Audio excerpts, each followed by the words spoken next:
आज दिनांक 5 मे 2024 आम्ही कुलूवरून पराशर लेकला चाललो आहे। मधल्या वाटेचा रस्ता आहे आणि हिमालयाचं विहंगम खूप मोठं दृश्य आहे।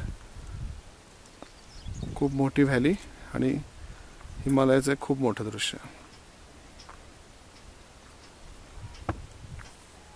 कुलूवरून पराशर लेकचा रस्ता।